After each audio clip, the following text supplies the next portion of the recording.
Good evening madam. Good evening Ganesh. क्या तो ये क्लास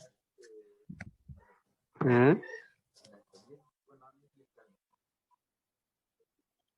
अरे आए थे सामान लाए वाले, सोचे कि मिल जाएगा, नहीं तो देखे ना फिर सोचेगा आ जाते हैं इधर। तो कॉल किए थे। गणेश अपने आप को प्लीज म्यूट कर लो। जैसी मैम हाँ जी, क्या बोल रही हैं? कहा अपने आप को प्लीज म्यूट रखो। म्यूट ही हैं। नहीं ना, आपकी मुझे आवाज आ रही थी ना, इसीलिए आप म्यूट नहीं हो। अच्छा अनम्यूट कर दें। नहीं नहीं, अपने आप को म्यूट रखो ताकि मुझे आपकी आवाज ना आए। ओके, तो फिर से डिस्टर्बेंस हो जाती है ना बीच में। ओके, सो आपको स्क्रीन शो हो रही है? Yes, ma'am. Yes, ma'am. Yes ma'am. So I'll say welcome to day 67, and as it's written on the screen, subscribe to our YouTube channel and download the app Tree Campus. And most of you are already aware with the हमारा रोज का routine बना है। I have to say this, and you know mostly आप लोग app से join करते हो, but also अगर यस आपकी मैम। कभी वीडियो मिस हो गई हो या फिर आप लोगों को कभी कॉन्सेप्ट ना समझ आया हो, तो नेक्स्ट की वीडियो जो है वो यूट्यूब पे अपलोड हो जाएगी, वहां पे आप देख सकते हो। Okay, so welcome to day 67 our listeners. Okay, तो एक्चुअली थर्सडे को वी हैड दिस क्लास, मैंने थोड़ा स्टार्ट किया था, बट आई थॉट कि काफी दिन हो गए हैं उस चीज को कर रहे हो, I kind of reprise you somebody in the chat. Okay, yeah. So quote of the day is nothing is impossible, the word itself says I am possible. It's by Audrey Hepburn. So वो कह रही है, Audrey Hepburn जो थी वो Hollywood की 1950-60s की बहुत बड़ी एक्ट्रेस थी। उन्होंने अपना बहुत नाम कमाया है। She was a very successful actress. उन्होंने काफी सक्सेसफुल फिल्म्स में काम किया है, ठीक है ना, काफी उनकी जान पहचान थी हॉलीवुड में। She was a very talented actress, right? So the quote of the day, so the quote that she has given us is nothing is impossible, the word itself says I am possible. Because देखो वो कह रहा है कि कुछ भी impossible नहीं है, यानी कि कोई भी ऐसी चीज नहीं है जो नामुमकिन हो। कहीं ना कहीं किसी ना किसी तरह किसी ना किसी चीज का हल निकल के आता है। Somewhere or another you are able to find a solution to your problems, right? So that's how she's saying कि the word itself says I am possible. यानी कि जो इम्पॉसिबल शब्द है, अगर आप उसको देखते हो क्या लिखा हुआ, IMPOSSIBLE। अब जो उसके फर्स्ट टू शब्द हैं वो है I am, right?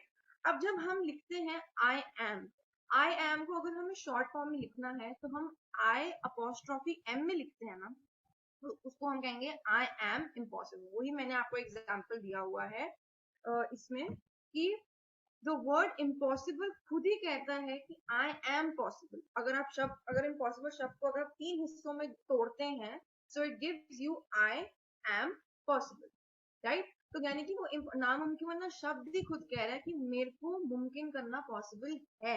You can do it. कोई भी ऐसी चीज नहीं है जिसमें आप हार मार के कह दो कि यू नो इट्स इम्पॉसिबल, मुझसे ये नहीं होगा। No, you can do everything. You just have to, you have to be patient, you have to be hardworking, and you have to be committed towards it, right? हमने पहले word किया था commitment वाला। Committed का मतलब committed का मतलब हो गया कि आप उस काम को लेके आप ना पूरे लगे हो, पूरी मेहनत से करें। You are devoted towards it, right? So nothing is impossible, the word itself says I am impossible, I am possible. Okay, I'll go to the next one. Now the word of the day, fatigue. It is a state of feeling of tiredness, weakness, which can be both physical and mental. देखो हमें ये sentence पढ़ के समझ, जिनको आ जाए तो better है, अगर नहीं भी तो आई एक्सप्लेन दो। पढ़ के पता लगता है कि फटीग एक ऐसा शब्द है जिसका मतलब है कि हमें जब अपनी बॉडी में और अपने मन में थकावट फील हो रही, तो कोई सुबह से अगर हम बिजी होते हैं, हम काम करके घर आते हैं, हम कहीं भी बिजी होते हैं, उस चीज को जब हम बैठते हैं, हमारी बॉडी में पेन हो रही होती है, हमारे मसल्स में पेन हो रही होती है, राइट? तो उस जब आप वो चीज फील कर रहे हो, सॉरी, जब आप वो चीज फील कर रहे होते हो, उसका मतलब है कि आप फटीग फील कर रहे हो, you are feeling tired, you are feeling weak. आपकी बॉडी थक जाती है, आपको थकावट महसूस होती है। तो उस थकावट की उस थकावट को एक शब्द का, उसको एक नाम दिया हुआ है जिसका नाम है fatigue. It's kind of an emotion. Emotion भी नहीं, it's kind of a state. ये एक तरह की कंडीशन है जो आप फील करते हो जब आप थक जाते हो, एकदम टायर्ड होते हो, कोई भी काम करके क्यों ना आए हो. और सबसे बड़ी बात, फटीग आप सिर्फ फिजिकली फील नहीं करते हो, आप फटीग मेंटली भी फील करते हो, राइट? बिकॉज आजकल के टाइम में इतना प्रेशर है लोगों के ऊपर, इतना मतलब उनको एक टाइम पे प्रोजेक्ट्स करने होते हैं, स्कूल के बच्चों को प्रोजेक्ट्स करने पड़ते हैं, होमवर्क करना पड़ता है, ट्यूशन जाना होता है. तो इस चक्कर में जब वो घर आते हैं तो वो बिल्कुल थक जाते हैं ना, उनकी बॉडी बिल्कुल दर्द कर रही होती है. Some people sleep, some do not, right? लेकिन उसके साथ साथ में उनके माइंड पे भी बहुत प्रेशर पड़ता है.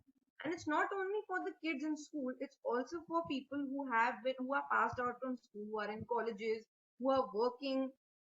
मतलब कि जितने भी लोग हैं ना, जितने भी ह्यूमन बींग्स हैं, we don't only get tired physically but we also get tired mentally. Because हमारा दिमाग कोई मशीन तो नहीं है ना जिसको प्रोग्राम किया हुआ है कि 2400 घंटे वो चलता रहे बिना थकावट के. No, it's not possible. Headache, जैसे कि हेडेक होती है, it's a side effect of your fatigue. जब आप बहुत थक जाते हो, यू फील हेडेक, राइट? आपको सिर दर्द होता है, आपको बॉडी में पेन हो रही होती है, कभी आपकी मसल पुल हो जाती है, कभी आपके हाथों में दर्द है, पैरों में दर्द है. तो what is that? It is that you are feeling fatigue. Okay, so is the word meaning clear? Yes, ma'am. Okay, so let's do next one. So हमारा topic है storytelling. So storytelling is the interactive art of using words and actions to reveal the elements and images of a story while encouraging the listener's imagination. अब मैंने आपको उस दिन भी बताया था कि स्टोरी टेलिंग जो होती है वो एक आर्ट है, and it's not a art जो सिर्फ एक तरफ से होता है, दोनों तरफ से. इट्स एन इंटरैक्टिव आर्ट, यानी कि जो स्टोरी सुना रहा है उसकी अपनी इमेजिनेशन भी स्टोरी में जाती है, और जो स्टोरी सुन रहा है वो भी उसके शब्दों को अपने मन में सोच के कहानी बनाता है, you know. Because whenever you are listening to a story और you are reading a book, you read the lines, you understand what's written into it, and you kind of imagine it in your mind. अपने मन में imagine करते. जैसे कि छोटे होते हुए जब हमको हमारे पेरेंट्स स्टोरी सुनाते थे कि एक बहुत सालों पहले की बात है, एक बहुत बड़ा किंगडम होता था, एक वहां पे राजा होता था, रानी होती थी. सो जब भी आप वो चीजें सुनते थे, आप सुन के बहुत एक्साइटेड होते थे, एंड हमेशा आप अपने मन में सोचते थे कि कितना बड़ा वो कासल होता है, कितना बड़ा किंगडम है, और कितना बड़ा महल होता होगा. फिर आपके दिमाग में एक राजे की भी इमेजिनेशन आती है, एक रानी की भी, यू नो, आपके मन में वो विजुअल्स आते हैं, राइट? जो आप सोचते हो उस समय वो आपके विजुअल्स है, right? So story telling is actually an art. It's an interactive art. Interactive in the sense कि यहाँ पे सिर्फ सिंगल इंसान की तरफ से क्या कहते हैं, इनपुट नहीं है, दोनों की तरफ है. जो कहानी सुना रहा है और जो कहानी सुन रहा है, इन दोनों की आपस की कम्युनिकेशन होती है. भले जो सुन रहा है वो बोलता नहीं है, उसमें कम्युनिकेशन के मतलब सुनने के टाइम बोलता नहीं, लेकिन वो अपने मन में तो इमेजिन कर रहा है ना. सो इससे पता लगता है कि जो स्टोरी सुना रहा है उसने अपनी ऑडियंस की अटेंशन अपने पास रखी हुई है, and all of there in there and all the audience members who are listening. Audience का मतलब ये नहीं कि आप किसी थिएटर में सुना रहे हो, बट यू नो, ये भी हो सकता है कि आप कुछ बच्चों को सुना रहे हो. अब जैसे स्कूल्स में भी स्टोरी टेलिंग क्लासेस होती हैं. क्यों होती है? Because these are stories, and stories में जितनी भी टीचर्स वगैरह है ना, वो स्टोरीज को इलेबोरेट करती है. इलेबोरेट यानी कि उन्हें बढ़ा चढ़ा के सुनाती हैं, ताकि बच्चों का उसमें इंटरेस्ट आए और वो ध्यान से सुन के अटेंटिव रहे, and they have the attention of children.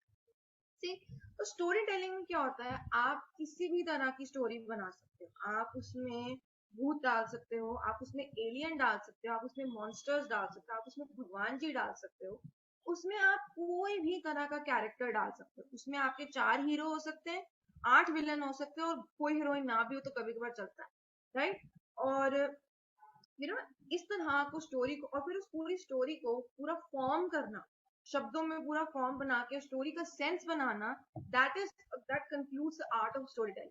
अच्छा, वो स्टोरी टेलिंग के आर्ट में आप क्या कहते हैं, इमेजेस वगैरह भी डाल सकते हैं. इमेजेस इन द सेंस कि अगर आप कोई बुक पढ़ रहे हो, उस बुक में हम स्टोरी बुक्स में पिक्चर्स देखते हैं ना, वो पिक्चर्स क्या होती है?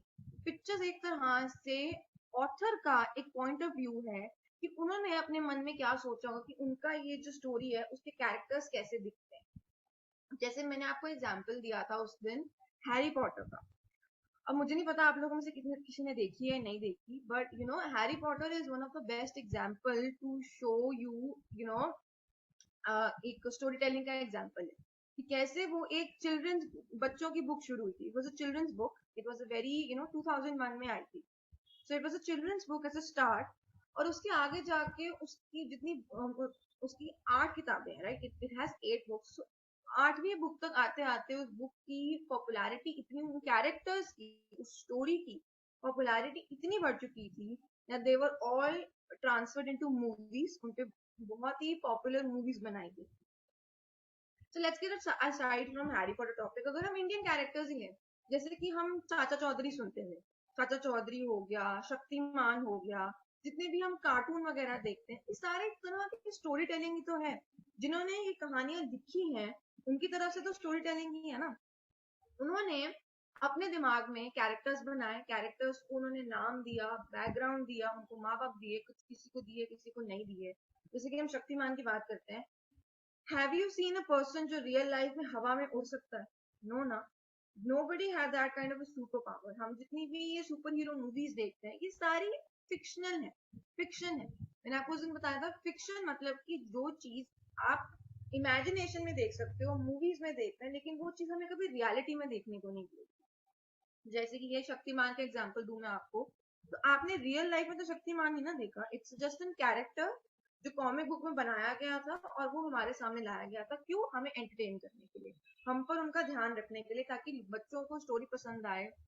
हम सुपरमैन देखते हैं, स्पाइडरमैन सुनते हैं, ये सब क्या है? ये सब फिक्शनल कैरेक्टर्स हैं. और उनकी जो मूवीज है, उनके जो कॉमिक बुक्स लिखी गई हैं, दीज आर ऑल स्टोरीज. कोई इस पर रियलिटी नहीं है. ये सिर्फ हमने अपने मन में सोचा हुआ है कि अगर ये कैरेक्टर होता तो ये ऐसा होता, ये उड़ सकता है, इसने लाल कलर की केप पहनी है, उसने सूट पहना हुआ है, उसका कॉस्ट्यूम जो भी है, right. So all of these things are fictional. And story telling जो है वो फिक्शनल भी हो सकती है, नॉन फिक्शनल भी हो सकती है. फिक्शनल तो मैंने आपको बता दिया कि जो चीज सिर्फ कहानियों में मिलती है, रियलिटी में नहीं. नॉन फिक्शनल वो चीजें होती हैं जो रियलिटी में हमें मिल सकती है. जैसे कि हम जानवरों के ऊपर डॉक्यूमेंट्री बनाते हैं, किसी किसी मर्डर केस के ऊपर डॉक्यूमेंट्री बनाते हैं. जैसे कि हमने बुरारी डेथ्स का अगर आप सर्च करो तो आपको पता लगेगा कि बुरारी डेथ्स के ऊपर डॉक्यूमेंट्री बनी थी. It is non fiction. भले वो कहानी हमें सुनाई गई है लेकिन वो रियलिटी में हुई थी, तो वो नॉन फिक्शनल हुई. ठीक है. उसके बाद नॉन फिक्शनल का एग्जांपल बायोग्राफी, बायोपिक्स, जो हमारे कितने बड़े, जैसे कि मिल्खा सिंह का एग्जांपल दिया था ना मैंने आपको. मिल्खा सिंह की जो मूवी बनी है वो एक नॉन फिक्शनल मूवी है.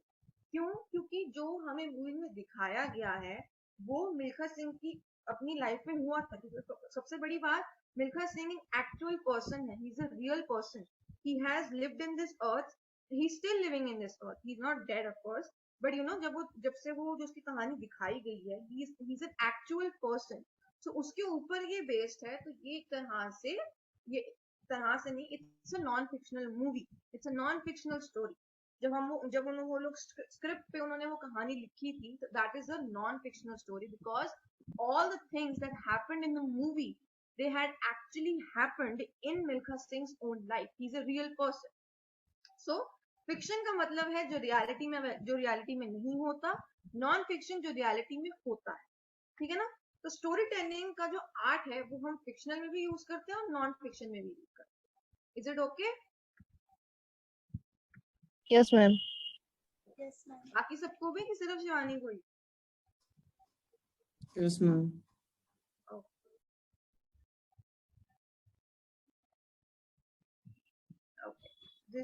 ये 2 पिक्चर्स हैं आपको एक काइंड ऑफ आइडिया देने के लिए कि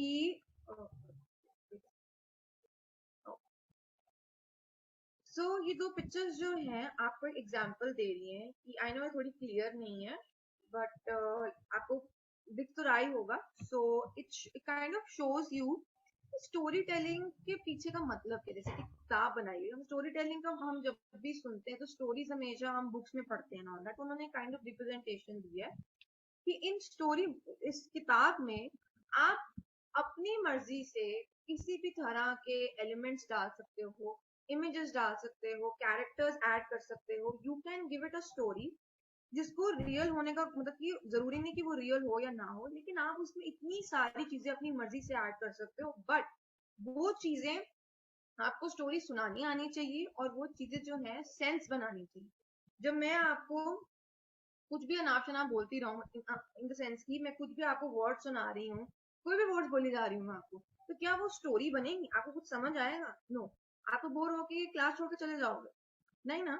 सो मैं अगर आपको क्या कहते हैं अगर आपको मैं प्रॉपर एक स्टोरी सुनाऊंगी जिसमें प्रॉपर कैरेक्टर्स हैं, बैकग्राउंड है, स्टोरी का प्रॉपर एक यू नो सीक्वेंस चल रहा है, तभी आपको स्टोरी सुन के मजा आएगा ना, you will be interested in listening. So this picture kind of showing कि इस कहानी में जैसे कि पहली बुक में घर होता है, बादल है, आप अपना सिनेरियो डिस्क्राइब कर सकते हो that it was a beautiful morning. I was उसमें आप घर की डिस्क्रिप्शन दे सकते हो, आप मौसम की डिस्क्रिप्शन दे सकते हो, anything can be done in your stories. If you are writing a story, if you are the author, you can write whatever you want, but it has to have make sense। इसकी sense बननी बहुत जरूरी है कि आपने जो एक sentence बनाया है, क्या वो सेंटेंस आपको खुद पहले समझ आ रहा है? अगले को तो छोड़ो, पहले खुद को समझ आना चाहिए। सॉरी। सो नेक्स्ट पिक्चर में भी यही है कि आप अपने क्या कहते हैं बुक्स में कितनी सारी कैटेगरीज डाल सकते हो, कितना कुछ आप हमारी जो लिमिट है ना स्टोरी राइटिंग के लिए, बहुत ज्यादा।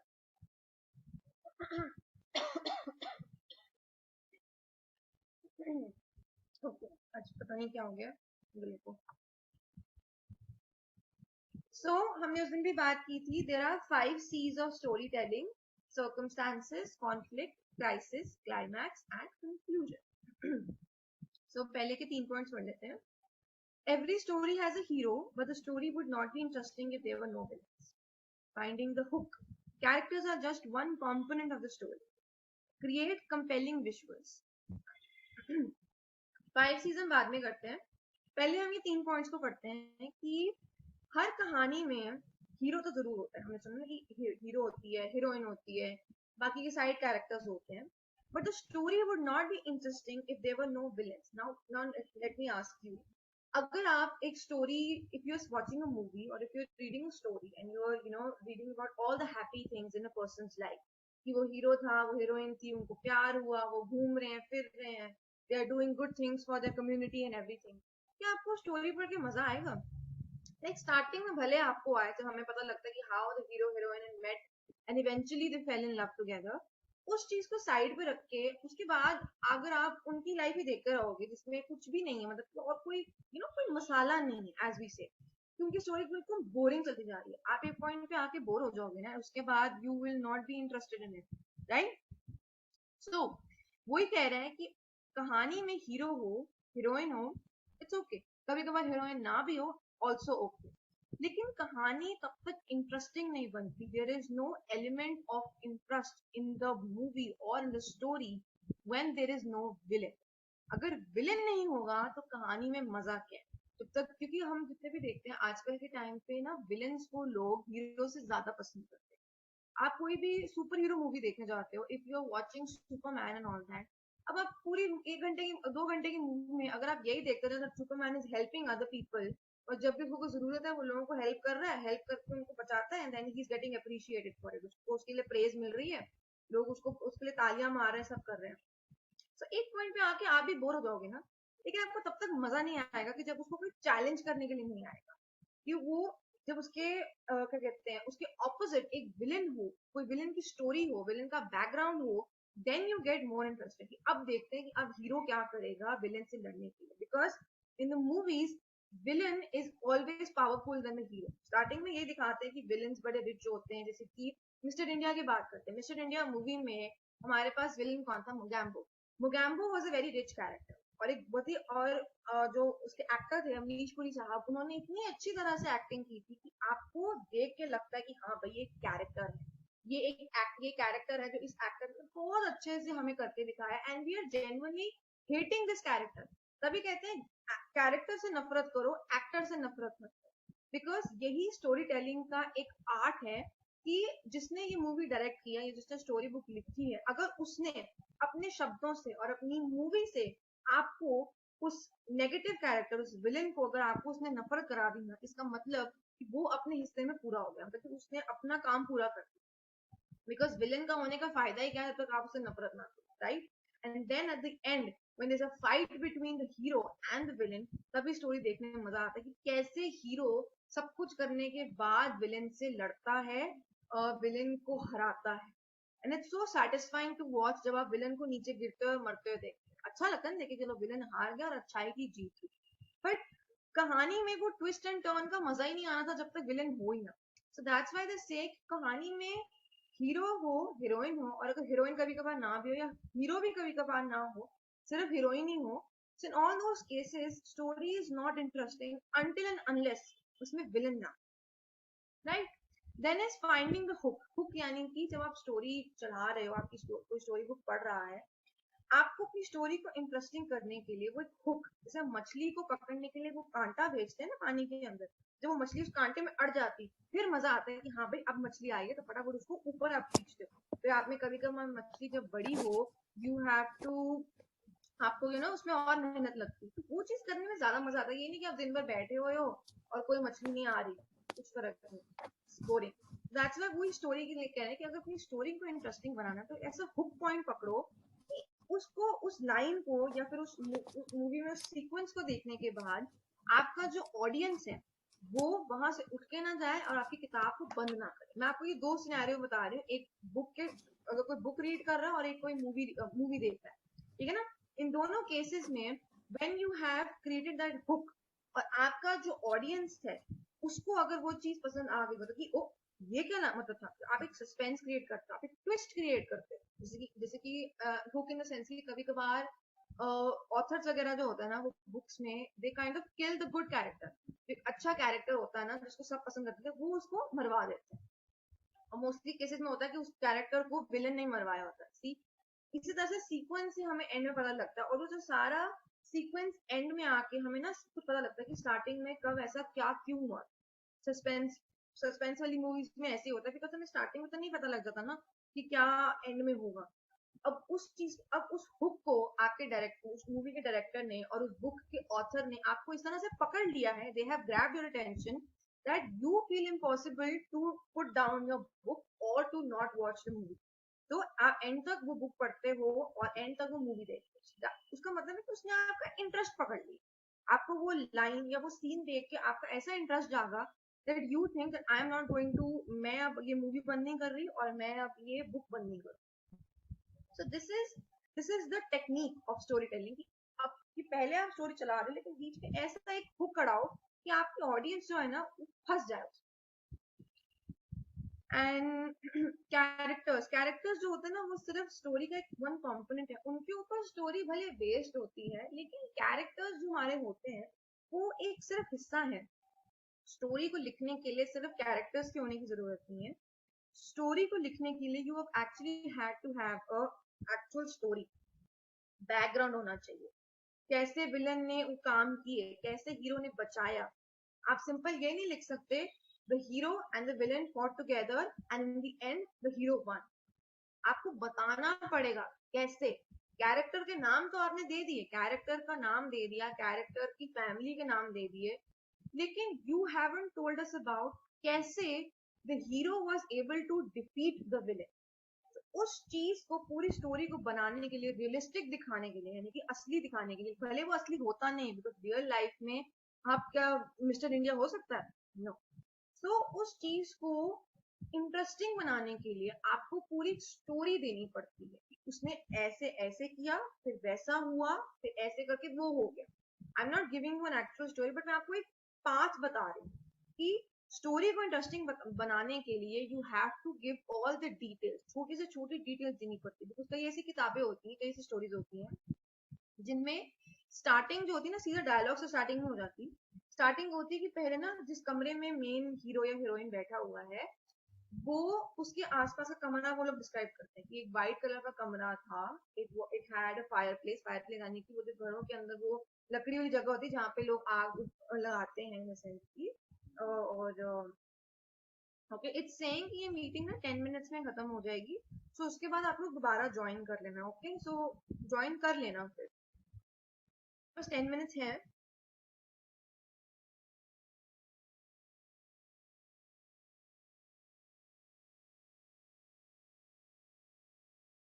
बनाओ कि उसको देख के ना लोगों का इंटरेस्ट पैदा, यानी कि जो विजुअल, जो चीज हम देख रहे हैं और जो चीज हम इमेजिन कर रहे हैं वो इंटरेस्टिंग होनी चाहिए किसी न किसी की। और इंटरेस्ट गेन करने के लिए मोस्टली चीजें तभी होती हैं जब you use bright colours.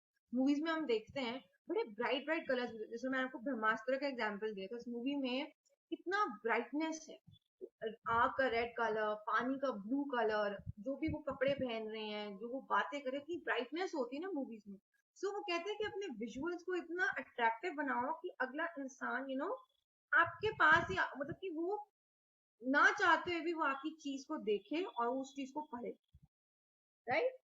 So next we have the 5 C's, circumstances. Circumstances यानी कि हम स्टोरी क्रिएट कर रहे हैं कि लोग कहाँ बैठे हैं, क्या हो रहा है, स्टोरी का मेन प्लॉट क्या है। प्लॉट यानी कि जो स्टोरी, जो मेन कहानी क्या है, आप कहानी, कैरेक्टर्स, कहानी में क्या हुआ, जो स्टार्टिंग के जो 1 घंटे का जो होता है ना, मतलब कि आप स्टार्टिंग के, और आप बुक की बात करें स्टार्टिंग के 100 पेजेस, आप पूरे अपनी सर्कमस्टांस क्रिएट करते हो, जहाँ पे अभी आपको एंड के बारे में कुछ नहीं पता, कोई लड़ाई झगड़ा भी कुछ नहीं हुआ, लेकिन अभी सिर्फ शुरुआत हुई है। वी आर, हमें कैरेक्टर्स एक दूसरे से बात कर रहे हैं, हमें पता लगता है कि कैरेक्टर्स आपस में हाउ दे आर रिलेटेड।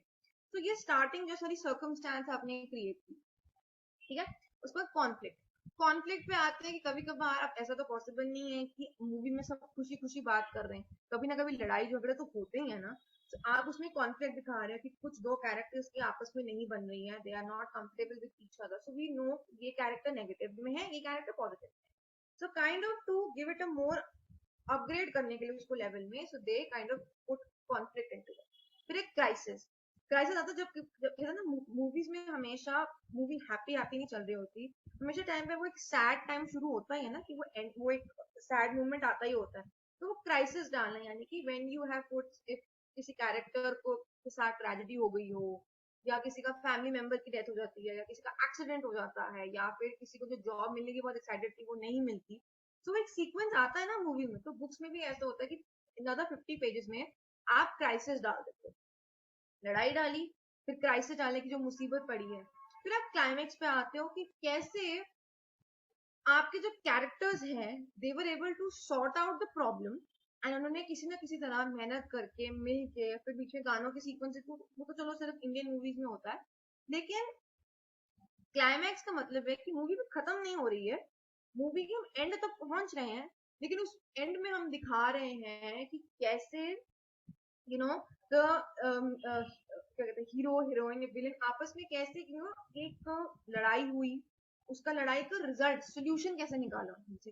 इसका मतलब है कि जब जब हीरो और विलेन की लड़ाई होती है, जैसे वो मार कुटाई का सीक्वेंस होता है ना, that all comes in climax, because हमें इतना तो पता होता है कि एंड में विलेन तो हारेगा ही और हीरो ही जीतेगा, लेकिन उस चीज को पूरा एक सीक्वेंस में दिखाने के, तभी कहते हैं ना मूवी का क्लाइमैक्स। तो जैसे बुक्स में भी क्लाइमैक्स होता है, जो आखिरी के 50 समथिंग पेजेस होते हैं ना, वो क्लाइमैक्स में कंक्लूड हमें हमारे को पता लगता है, वो क्लाइमैक्स की कैटेगरी में आते हैं कि जब सब कुछ एंड होने पे आ रहा है, when hero and villain are fighting each other, heroine भी लड़ रही है साथ में, कैरेक्टर्स भी लड़ रहे हैं, एंड एट द एंड जो है वो हीरो जो है वो विलेन के ऊपर से जीत जाता है। कंक्लूजन। कंक्लूजन होता है जब हम एंड का, मूवी का एक सीक्वेंस नहीं आता वो 5 मिनट का, जिसमें हमें एक साल बाद दिखाते हैं, एक साल बाद, 1 ईयर आफ्टर, या फिर 10 साल के बाद सीधा आगे स्टोरी ले जाते हैं। तो वो एंड का जो एक सीक्वेंस दिखाता है ना, वो कंक्लूजन है कि कितने सालों के बाद अब वो कैरेक्टर्स कहाँ पे हैं, what they are doing, how they are living their life. Okay, so conclusion में वो आता है। So are the 5 C's clear? Circumstances, conflict, crisis, climax, and conclusion. Is it clear? Yes, Yes, ma'am. ma'am.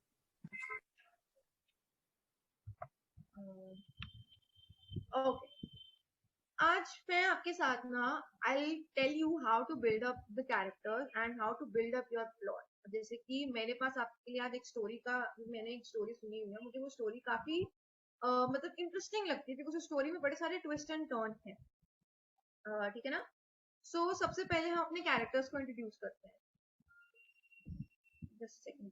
हाँ, सो characters में हमारे पास है a baby, a king, a queen, a farmer, the baby who grows up to be a young man. So हम थोड़ी story में थोड़ा आगे जाएंगे, हम दिखाते हैं ना, यहाँ पे जब हम आगे वाला सीक्वेंस है उसमें हम क्या कहते हैं, एंड तक, एंड में नहीं जाएंगे, लेकिन यहाँ पे एक कैरेक्टर होता है ना, जैसे कि करते करते वो बड़ा हो जाता है, वो बच्चा जब बड़ा हो जाता है तो वो थोड़ी स्टोरी बीच में ही है, वो क्लाइमैक्स में नहीं है। एंड एन एस्ट्रोलॉजर, अच्छा, एस्ट्रोलॉजर वो होता है जो हमारे ना वो साइंस वगैरह, हमारे ज़ोडिएक साइन नहीं होता, उन्हें पढ़ता है।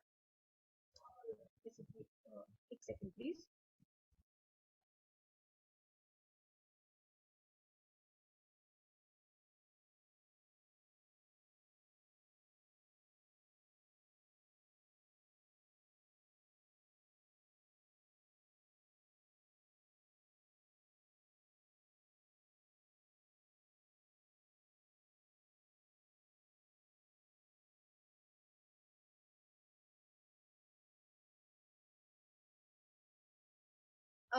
सॉरी। सो हमारे कैरेक्टर्स हैं, एक जो बेबी है, एक किंग है, एक क्वीन है। मैंने भी आपको किंग एंड क्वीन वाली स्टोरी सुना रही हूँ ताकि ना आपको समझने में आसानी रहे। एक फार्मर है, एक, और वो जो हमने पहले बेबी की बात की है, वो baby who grows up to be a young man, ठीक है ना, वो।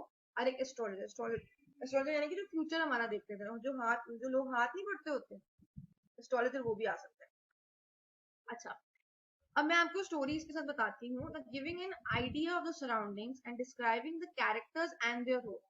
सो I will tell you, and I'll tell you the story की starting क्या है. I'll tell you that in the once upon a time in a kingdom, एक king थे, there was a queen. अच्छा, मुझे ये बताओ, मैं स्टोरी सारी आप लोगों को इंग्लिश में बताऊं या बीच में हिंदी में बताती रहूं? both हाँ जी, both ma'am. okay, both, no worries. I'll tell you that. So once upon a time, there was a king and there was a queen, and after a few years of marriage, they had a baby. Right? इस तरह से मैंने first 3 characters की introduction they the. Okay? So after that baby was born, the king ordered a ordered an astrologer to see his baby's future. So अब मैंने आपको क्या बताया है कि उस किंग ने एक एस्ट्रोलॉजर को अपने किंगडम अपने पास बुलाया ताकि वो उसके जिसका घर में नया बेबी पैदा हुआ है उसका फ्यूचर बता सके, बिकॉज ऑब्वियसली किंग के घर बेटा हुआ है, सो ही इज मोर एक्साइटेड कि मेरा बेटा अगला राजा बनेगा एंड ऑल दैट, ठीक है ना। So when the astrologer comes, he sees the future of the baby and he gets very afraid, in the sense कि अब जो उसने फ्यूचर देखा है, उससे जब उसने वो फ्यूचर अपने मन, मतलब जब उसने वो फ्यूचर देखा, तो उसे रियलाइज हुआ कि वो डर गया, बिकॉज ही नोज, अभी तो उसने फ्यूचर देखे, उसको पता है क्या है, right. So the king asks the astrologer why is he afraid. अब किंग उसके एक्सप्रेशन देख के उससे पूछा कि तुम डरे हुए क्यों हो, right.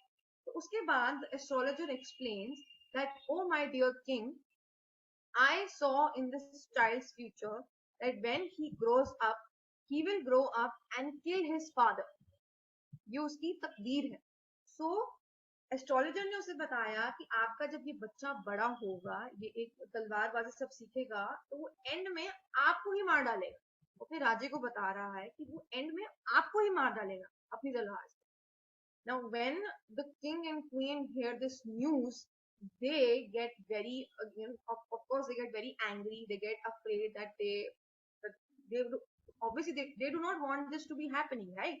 So the king advises to the queen to take the baby and kill him. So, अब राजे ने अपनी वाइफ को और अपने जो, ओके, लेस देन 1 मिनट मुझे मीटिंग शो कर रही है, please join the meeting again, okay.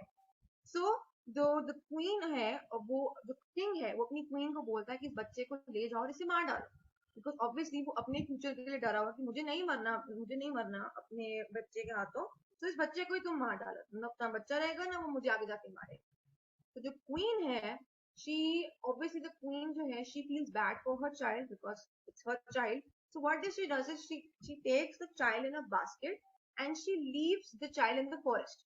उसे जंगल में छोड़ जाती ताकि कोई ना कोई तो उस बच्चे को पकड़ लेगा और उसे बड़ा कर लेगा.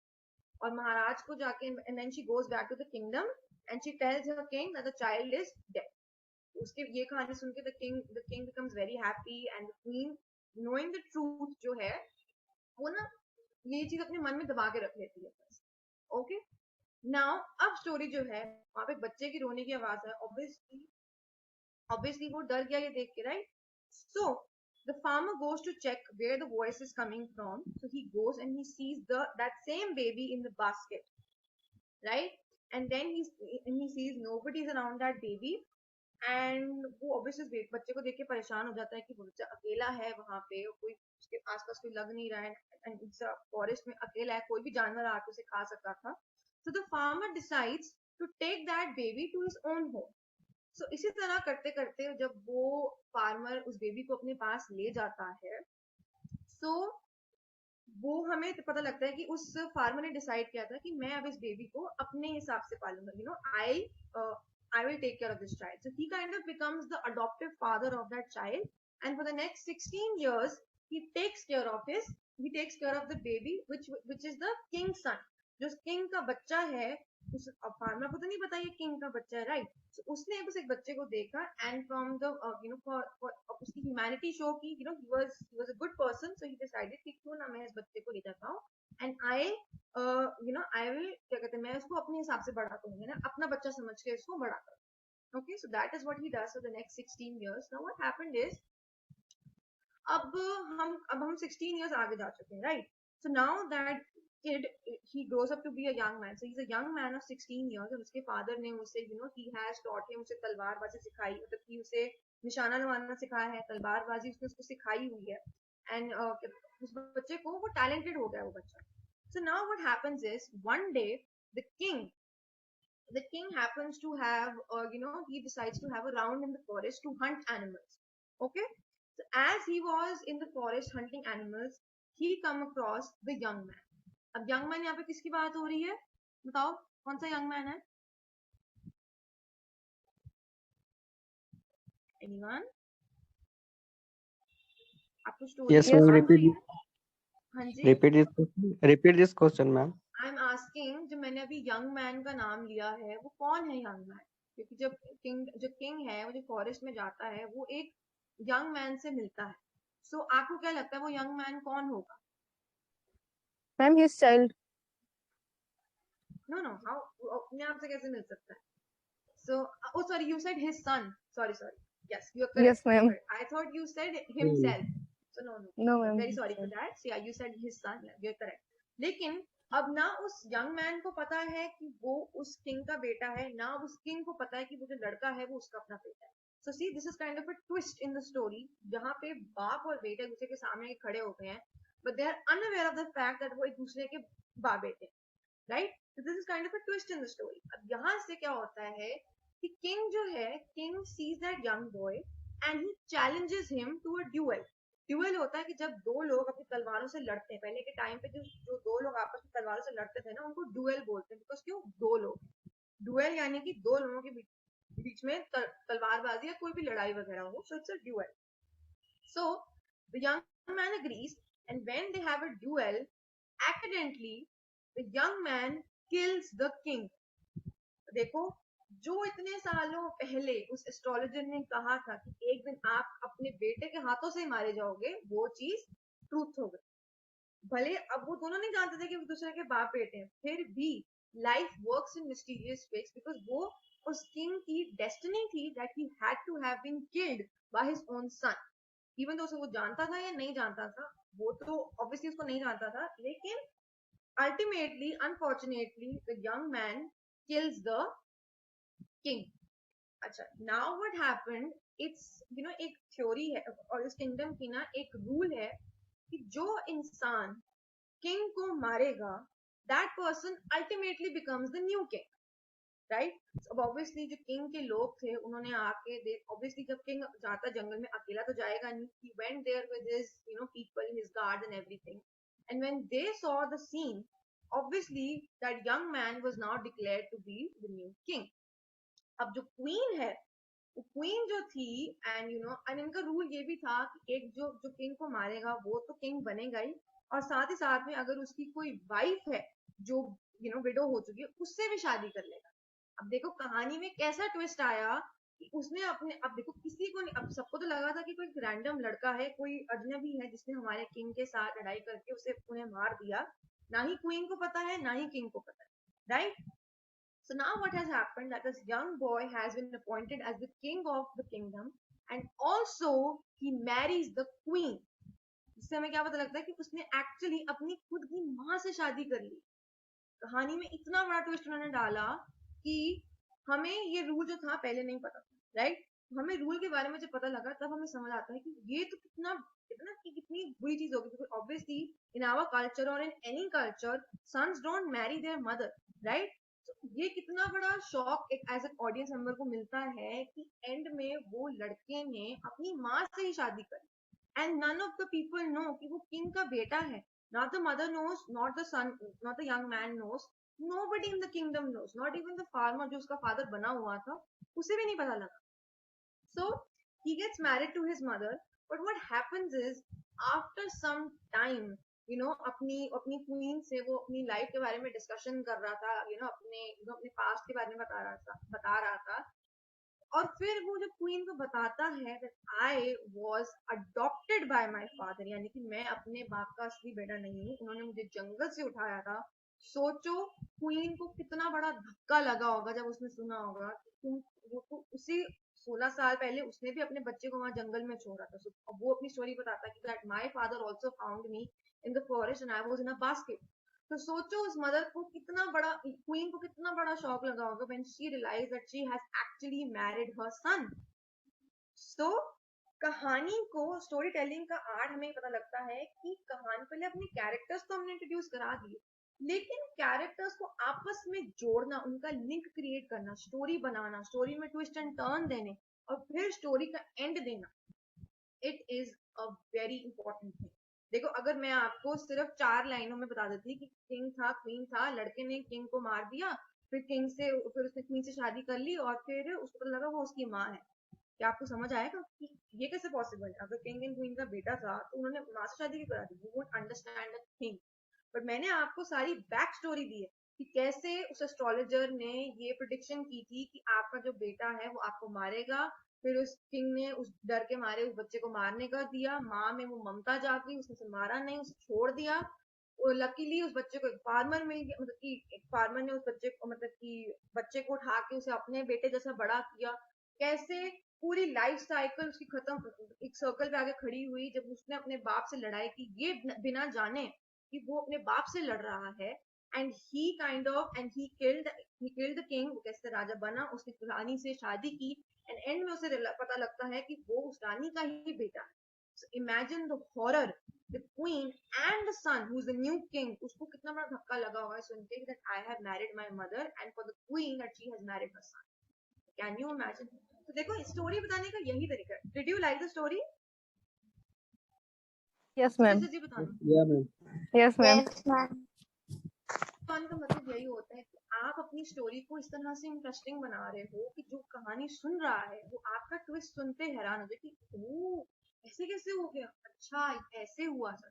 सो जब आपको ऑडियंस की तरफ से ऐसे रिएक्शन मिलते हैं, आपको पता लग जाता है कि आपने जो चीज की है बिल्कुल ठीक किया है, कि आपने अच्छे से स्टोरी सुनाई है, आपका प्लॉट, आपका कैरेक्टर्स और स्टोरी अगले को समझ आ गई और अगला भी आपकी कहानी सुन के बहुत खुश हो. So that means you have been successful in storytelling. Okay? So the last line यहाँ पे लिखी हुई है, slowly increase the pace and create a climax to end the story completely and leaving the user satisfied. तो वो कह रहा है कि जब आप कहानी सुना रहे हो तो धीरे धीरे आप अपनी कहानी को बिल्डअप करते हो. धीरे धीरे कहानी में मैंने आपको ट्विस्ट एंड टर्न समझाया है ना. मैंने आपको एकदम से तो नहीं बता दिया कि ट्विस्ट एंड टर्न क्या, नो. धीरे धीरे मैंने आपको स्टोरी सुनाई, सीक्वेंस में सुनाई, ताकि आपको भी समझ आए और मैं भी उस तरह से आपको समझाऊं कि आपको पता लगे कि अच्छा ये कैरेक्टर ये था, इसका इससे ये रिश्ता है, इसका उससे रिश्ता नहीं है, राइट? कैसे किंग मरा, कैसे शादी हुई, मैंने आपको सब कुछ सीक्वेंस में सुना है. तो वही कह रहा है कि क्लाइमेक्स भी ऐसा क्रिएट करो, एक ऐसा क्लाइमेक्स, ऐसा कंक्लूजन, एक ऐसा क्लाइमेक्स दो अपने रीडर को कि जब वो कहानी पूरी तरह से सुन लेना, वो सुन के भी सेटिस्फाइड हो कि हाँ भाई अच्छी कहानी. जैसे मैंने आपसे पूछा कि did you like the story and all of you said yes. तो इससे मुझे पता लगता है कि मेरी कहानी, जो मेरी स्टोरी टेलिंग थी, भले वो परफेक्ट नहीं थी of course, because you know मैंने आपको एक एग्जांपल दिया स्टोरी का. सो आपसे जब मैंने पूछा कि आपको स्टोरी अच्छी लगी या नहीं, you said yes. So this is the storytelling का art goes that you need to have your audience's attention. उनका ध्यान आप पे होना बहुत जरूरी है अपनी स्टोरी सुनाते हैं. कभी कभार क्या होता है, कई लोग ना स्टोरी सिर्फ ऐसे सुन रहे होते हैं लेकिन प्रॉपर ध्यान से नहीं सुन रहे होते. लेकिन कभी कभार वो ऑथर या जो स्पीकर है वो ऐसा ट्विस्ट लिया, ऐसा हुक पकड़ता है ना कि आपके कान एकदम से है ये क्या हुआ. जैसे मैंने आपको, अगर आप में से कोई नहीं सुन रहा हो, आई एम क्वाइट श्योर कि जब उसने जब मैंने वो प्रोफेसी के को रियलिटी वाले बताया कि उसने अपनी माँ से शादी कर ली, किसी ना किसी ने सुन के तो कहा कि ओ ये क्या कहा, इसका क्या मतलब है। ऑब्वियसली सुन के कोई भी सुनेगा यस तो मैम। ये सोचेगा ना कि ये क्या था। तो इसका मतलब फैजल आप पहले नहीं सुन रहे थे। नो सुन रहे थे मैम बट तो वो फिर आपने हाँ बोला, मुझे लगा आप सुन नहीं रहे थे। नहीं ये कहानी जो है ये एक बड़ी पुरानी, सालों पुरानी कहानी है। इसका नाम है ओडिपस। ये आपको नाम जानने की जरूरत नहीं है बिकॉज ये ना ग्रीक कैरेक्टर है, ग्रीक एरिया का है। बहुत ही सालों पुरानी स्टोरी। ये मैंने अपने इंग्लिश ऑनर्स में पढ़ी थी, तो मैंने कहा ये स्टोरी मैं अगर आप लोगों को सुनाऊं तो आप लोगों को अच्छी लगेगी। बिकॉज हमने भी जब अपनी टीचर से सुनी थी तो हम लोग कभी सुन के हैरान होते कि हैं उसने अपनी माँ से शादी करी, हाउ इज दिस पॉसिबल। तो जब हमें एक्सप्लेनेशन, ऑब्वियसली हमें जब पता लगा कि, तो फिर वो ट्विस्ट एंड टर्न एंड में आके क्लाइमैक्स हमें समझ आ गया, तो हमने कहा ओ अच्छा इसीलिए ये ऐसा, right. So yes Yes, ma'am. ma'am. अब हमारे पास वैसे भी 5 मिनट्स ही रह गए हैं। सो मैं आपको जो ये वर्ब्स वाला है, मैं आपको वर्ब का टॉपिक कराना चाहती हूँ। मैं आपको ये कल से कराऊंगी। So ma'am tomorrow will be class. हाँ जी, कल 5 बजे। Yes. Okay Zakia sir, it's a really interesting story. Thank you Zakia. मेरे को लग ही रहा था, मैंने कहा अगर आपको मैं ये स्टोरी सुनाऊंगी तो आपको ये इंटरेस्टिंग ही लगेगी। बिकॉज हमने भी जब सुनी थी तो हम भी काफी शॉक हो गए थे सुन के, बिकॉज ऐसी कहानी आप रोज नहीं सुनते हो। तो इट वाज अ वेरी हाँ बड़ी new mummy kind of. Hello. हाँ जी, क्या somebody said hello, what happened? Yes Abhishek,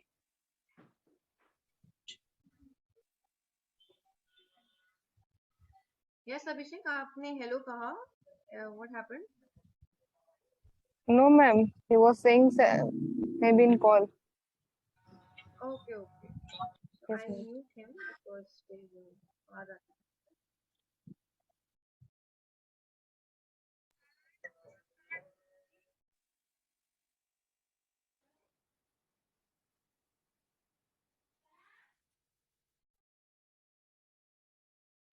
Okay, so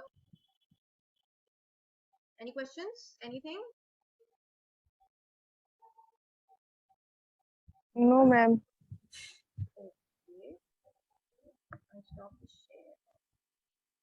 So फिर हम अब कल मिलते हैं। ओके मैम लास्ट में जो स्टोरी रहता है वो सेटिस्फाइड मतलब होता है ना, उसमें सेटिस्फाइड किया जाता है। हाँ जी, मैम जो मतलब स्टोरी जो लास्ट का पैराग्राफ में होता है जो सेटिस्फाइड के लिए उसमें मतलब यूज किया जाता है ना सेंटेंस। आप अपनी, इसका मतलब है लास्ट पैराग्राफ आपका ऐसा होना चाहिए कि आपके यूजर को पढ़ के आपको उन्हें ना सस्पेंस पे नहीं छोड़ रहे। तो तभी हमारी एंडिंग क्या होती है, and they lived happily ever after. इससे आपको क्या पता लग रहा है कि वो अपने फ्यूचर में आगे जाके उन्होंने अच्छी जिंदगी बिताई। आप ये पढ़ के खुशी होते हो ना, right. So it kind of ending जो होनी चाहिए, वो लाइन, एंडिंग लाइन ऐसी होनी चाहिए कि अगले को पढ़ के लगे कि हाँ भाई उनका अच्छा हुआ फ्यूचर में आगे जाके and everything. So that's why many people have write, जब ये राजा रानी की कहानी होती है, that's why they write and they lived happily ever after. Okay, yes ma'am. so let's meet tomorrow at 5 o'clock. Okay, bye only Okay, ma'am. 1 hour। Bye ma'am. bye Bye, and ma'am. I And and I hope that wish you all very happy Durga Puja. हाँ जी, हाँ जी, दुर्गा पूजा बहुत अच्छी है। And also happy Ashtami to everyone. Actually मुझे था कि मैं आप एंड लोगों को विश करूंगा, आज भूल गई। And how are you doing ma'am Durga Puja? I am doing very very well, thank you for asking. हाँ, मैंने ये भी कहना था, जब आपसे कोई पूछा ना how are you, you say I am very well, thank you for asking। ये भी जरूर बोला करो। Okay, okay, ma'am. Okay ma'am. no other questions, then we'll end the meeting. Okay, bye everyone. Bye, ma'am.